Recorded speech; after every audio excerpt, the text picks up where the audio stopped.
Prologue. The rain that brought it back. The rain had been falling since morning, thin, silver threads tracing the window like forgotten lines of a letter. I was supposed to leave this city years ago, but when the storm started, something pulled me back here, to this apartment, to his books still on the shelf, to a silence that still remembers his name. I wasn't looking for it. It just slid out from between two old poetry books, a yellowed envelope, the ink blurred but the handwriting unmistakable. Ethan Pierce. He used to write letters even when we lived 5 blocks apart. Said it made him feel closer, as if paper could hold the things we were too afraid to say out loud. My hands were shaking when I turned the envelope over. The seal was never broken. He never sent it, and I never read it. That's how the rain brought him back.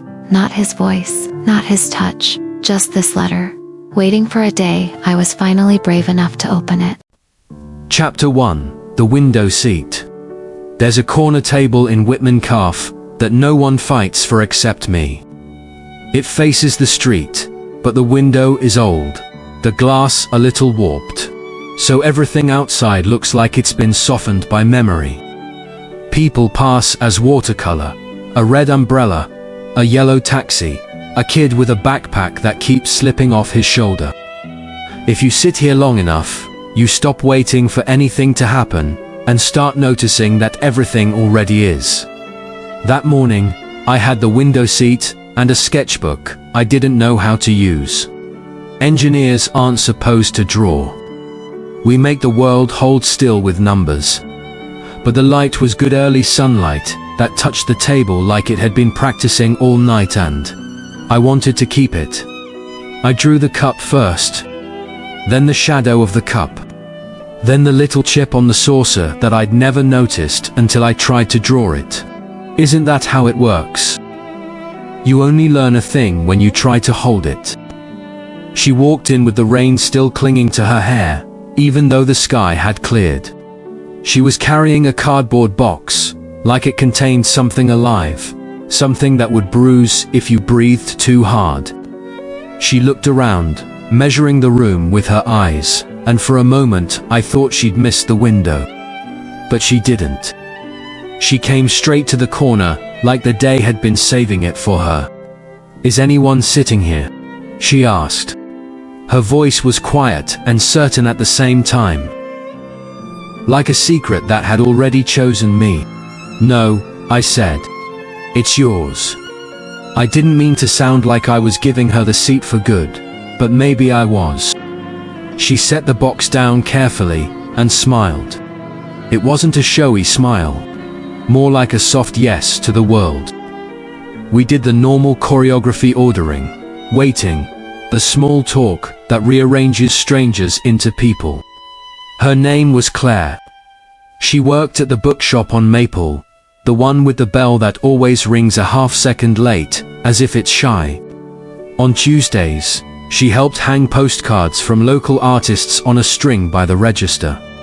On Wednesdays, she stayed late to make the display look like the books were leaning toward each other to talk. I told her I was still drawing my way out of a job title, that I was learning how to see light. "Isn't that what cameras do?" she asked, teasing, eyes bright. "They try," I said. "But sometimes, light needs a witness, not a capture." She lifted the lid of the box.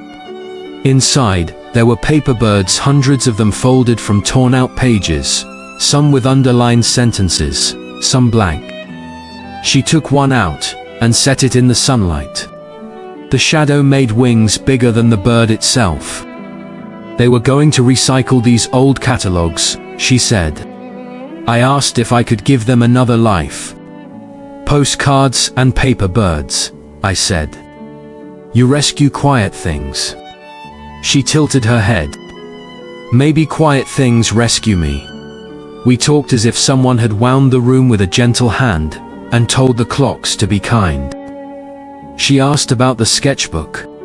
I told her I didn't know what I was doing, but I liked how not knowing felt. She said she understood that bookstores are really trains, and you spend all day watching people board and leave, and you learn their faces by what they choose to carry. When I drew her, I didn't start with her face. I began with the box, then the bird, then the smudge of ink on her thumb. I drew the empty space between her hair and the light, the negative shape where a curl almost touched her cheek and didn't. "You're not looking at me," she said softly, amused. "I am," I said. "Just not where most people do." The window turned the street into a painting that kept moving. She watched it with me. We tried to guess who people were by how they walked, whether they were returning or escaping, whether they were late for the wrong thing or early for the right one. When the bell at Maple rang in my memory, she laughed and said, "It always does that. It's the shyest bell." I don't know the exact minute the morning changed, only that it did. It was when the light found her coffee and made it look like something warm trying to remember a star. It was when she said she keeps a diary only on the days she thinks she might forget herself. "What do you write?" I asked. "Not much," she said. "Just proof that I was here." I didn't say it, but I thought, I want to be proof, too. She had to go back to the shop before noon to hang the postcards. I offered to walk her. She said yes, like the answer had been waiting in her pocket. We carried the box together, my hands on one side, hers on the other, and the birds rustled like paper rain. On Maple, the bell did its shy ring, and the shop smelled like dust that had learned how to dream.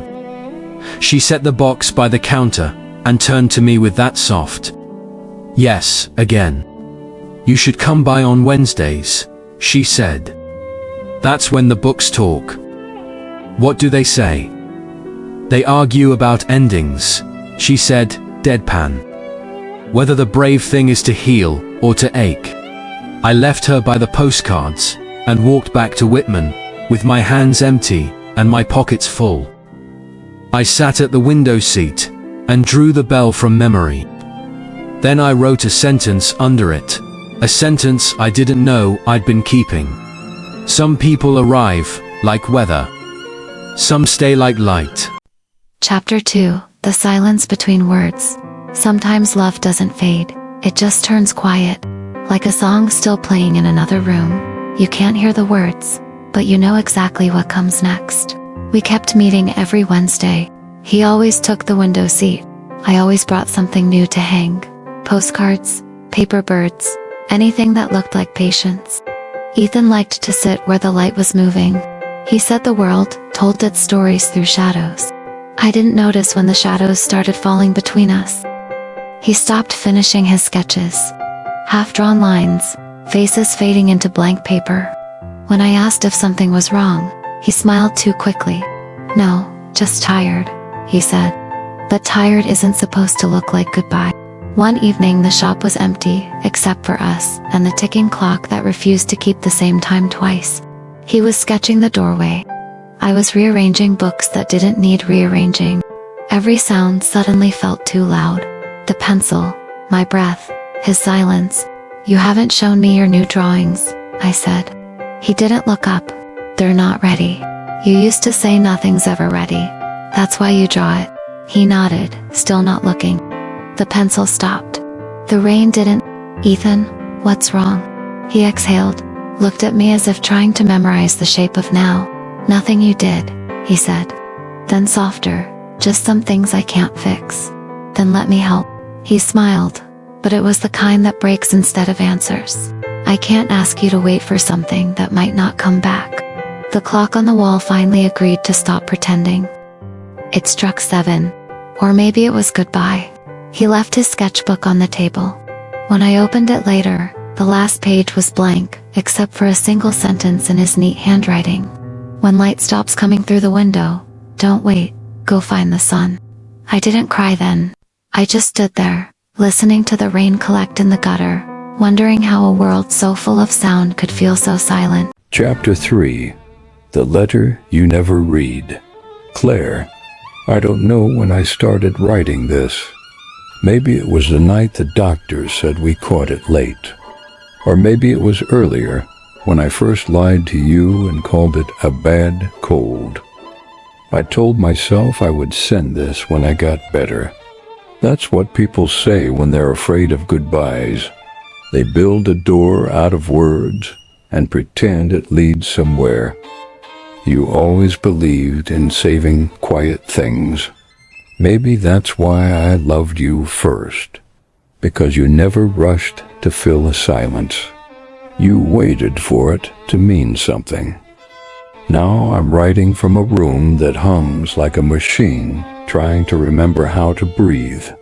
The walls are the color of sleep. Every sound here is measured, footsteps, sighs, time.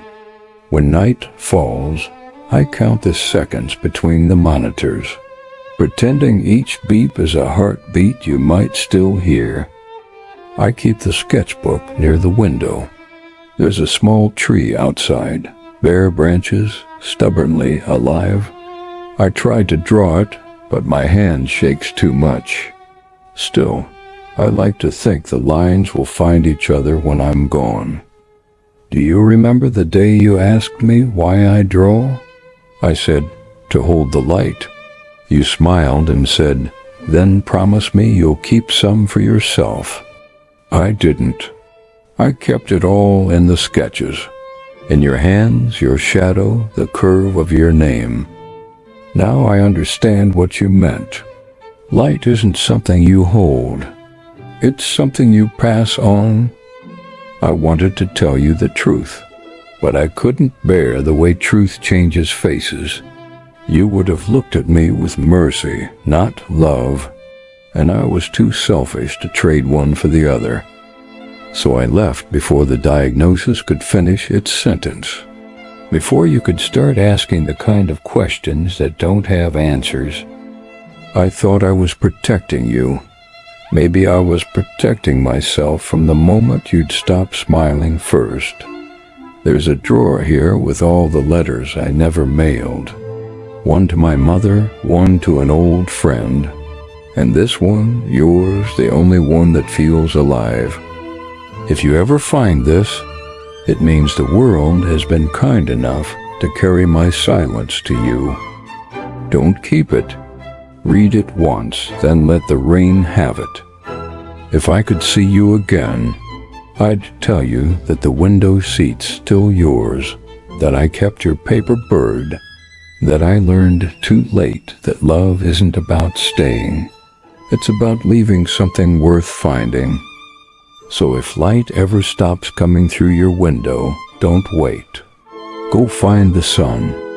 And if it rains, maybe that's just me, trying to draw you one last time. Chapter 4. When she finally heard his handwriting hadn't changed. Neat. Careful. The kind of handwriting that looked like it was holding something fragile. I could almost see him bent over the table, light falling across his wrist, pausing between words like he was afraid one might be the last. For a long time I couldn't read past the first line. I just kept tracing the letters of my name with my thumb, as if pressing hard enough could bring him back. When I finally read it, I thought my heart would forget how to stay inside my chest. Every sentence was quiet, but it hurt in the places silence usually lives. He'd been sick. All that time he was drawing less, speaking less, and I thought he was losing interest. But he was losing time. I laughed once, through tears, when he said he didn't want mercy instead of love. That was him, always afraid of breaking what he loved most. He thought leaving was protecting me. But love doesn't work like sunlight. It doesn't stop shining just because someone closes a window. I folded the letter back the way he must have folded it, careful with the edges, as if he could still feel it. For a moment, I thought about doing what he said, reading it once, then letting the rain take it. But rain never knows how to stop where you want it to. It keeps going, just like love. So I read it again, and again, until the words didn't hurt as much as they glowed. Each line became lighter, like he was still here, teaching me how to hold the light the right way this time, not to keep it, but to pass it on. I looked at his sketchbook, still on the shelf where I'd left it. Between the blank pages, a paper bird was waiting. Its wings were uneven, its fold imperfect. He'd made it from one of my old letters. I set it on the windowsill.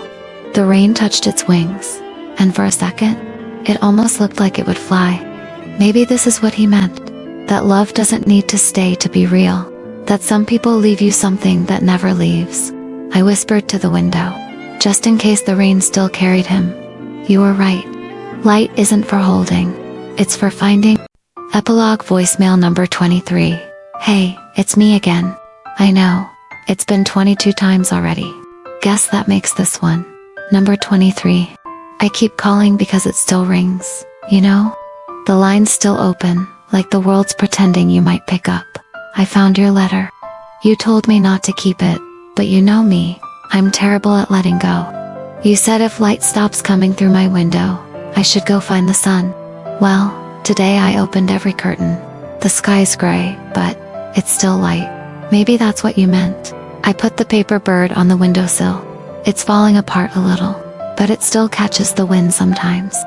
When it moves, I pretend it's you turning over in your sleep. I'm okay, Ethan. Not fixed, not broken, just quieter. I wanted to tell you something before I stop calling. Thank you for teaching me that love doesn't end. It just changes rooms. If you can hear this, don't answer. Just stay where you are. The light looks good on you there. Good night.